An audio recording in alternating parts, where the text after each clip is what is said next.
Good G mga koy, so marami na namang tayong updates patungkol sa ating paboritong sports na basketball. Una nga dito mga koy ay ating aalamin ang pakiramdam nga nitong si Tony Bishop, ang bagong interim import ng Barangay Ginebra, San Miguel, kung saan sinasabi nga niya dito mga koy sa balita ng Spin.ph na medyo weird nga daw ang kanyang pakiramdam sa ngayon dito nga sa Barangay Ginebra, San Miguel. So ito nga mga koy ay ating aalamin patay dito sa report nga ng Spin.ph ni Sir Homer Sison. At para naman sa pangalawang balita natin, ang number 1 overall pick ng Terra Firma Gym na si Stephen Holt ay medyo optimistic nga dito nga mga koys na may angat ang Terra Firma Gym at makapasok sa playoff ngayong season. Ito mga koys ang pag-uusapan natin sa video natin ito. Pero kung nais mong suportahan ang aking munting YouTube channel, pwede mo itong i-like, i-share and subscribe. So ayon nga sa balita ng Spin.ph ni Sir Homer Sison ay medyo weird nga daw ang pakiramdam nitong si Tony Bishop ngayon na nandito siya sa kupunan ng Barangay Ginebra, San Miguel.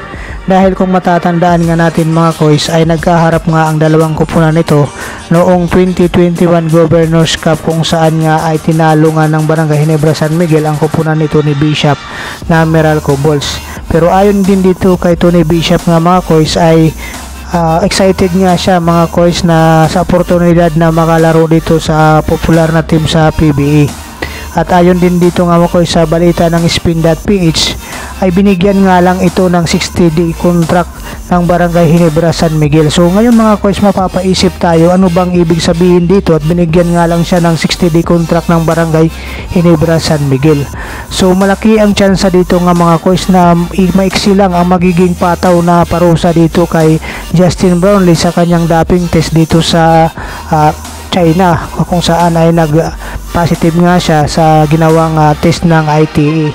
So kung tayong pagbabasihan natin ito mga koys na ganun kaiksi lang ang naging kontrata nitong si Tony Bishop dito sa Barangay Ginebra, San Miguel, ay asahan natin na anytime soon ay pupwede nga palitan itong si Tony Bishop ni Justin Brownlee sa Barangay Ginebra, San Miguel.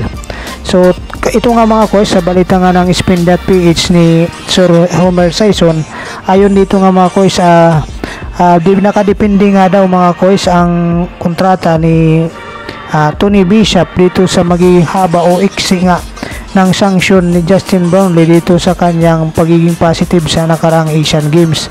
At ang lahat naman ng ito mga koys ay ipinaalam nga daw ng Barangay Ginebra Management dito kay Bishop, at ito nga ay tinanggap ng buo ni Tony Bishop ang kanyang magiging role dito nga sa Barangay Ginebra, San Miguel.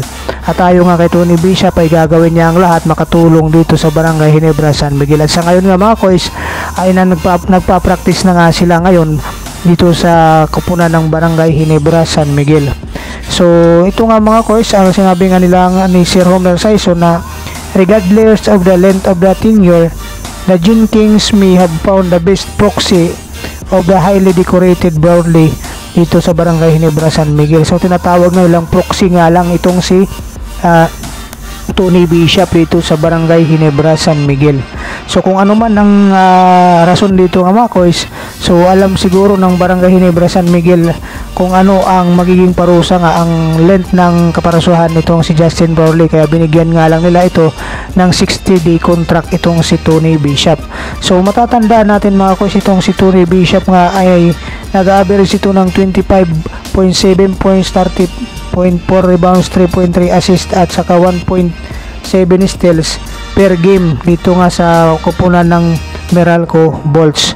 So katulad kay Justin Brownlee, si Bishop din ay perfect din para sa Barangay Ginebra squad na loaded na nga ng mga matatawag natin na mga likalibring local talent. Kaya asahan natin mga coach na itong si Tony Bishop ay maganda ang magiging produksyon sa Barangay Ginebra, San Miguel. Para naman sa pangalawang balita natin mga coach sa Spin.ph pa rin, ayon nga sa balita nito na itong number 1 overall pick ng Terra Firma na si Stephen Holt ay napaka-optimistic para sa kabago niyang kupunan. Dahil nga dito mga coach, ayon sa balita nga ng Spin.ph ay itong si Holt nga ay kailangan nga niya, sabi nga niya, kailangan araw-araw ay pagtrabahuan ng bawat isa from the upper management papunta sa mga player kung gusto nga magmanalo ang prangkisa dito sa Commissioner's Cup. So dito nga mga koys ay napaka-positive nga nitong si Stephen Holtz para sa kanyang bagong kupunan, dahil kung matatandaan nga natin mga koys, itong si Stephen Holtz ayon nga dyan sa balita ng Spin.ph din na galing ito sa iba't ibang bansa na naglalaro, at lahat nga dito ayon nga sa kanya ay nakakapasok ng playoffs. Bagamat alam nga ni Stephen Holtz na itong si Terra Firma Jeep ay isang bisis pa lang nakakapasok dito sa playoffs sa PBA, ay ayaw nga niya dito na mahinto ang kanyang tinatawag na winning streak nga dito mga koys, dahil sa katulad nga sa sinabi nga dito sa balita ng Spin.ph ay taon-taon nga ay nasa playoffs itong si Stephen Holtz. So ngayon nga mga koys ay inoobliga nga niya ang kanyang mga kakampi na pagtrabahuan dito, at kaya na kailangan nilang lumaban ng patas at makipagsabayan nga dito sa lahat ng kupunan sa PBA, dahil kinakailangan nga nilang makapasok sa playoffs, at ayaw nga niya matapos ang kanyang winning streak dito sa Terra Firma Jeep. Dahil kung matatandaan nga natin mga koys, ang Terra Firma Jeep ay huling nakapasok sa playoffs year 2014 pa. So ganun katagal nga mga koys na hindi na ito nakakapasok itong Terra Firma Jeep. Kaya maganda nga itong motivation na sinasabi ni Stephen Holtz mga koys, at iniinganyo nga niya ang lahat ng from upper management ng Terra Firma Jeep hanggang sa mga players na pagtrabahuan nga nila at makipagsabayan nga dito sa lahat ng kupunan sa PBA. So maraming salamat mga koys. God bless you all. Bye bye.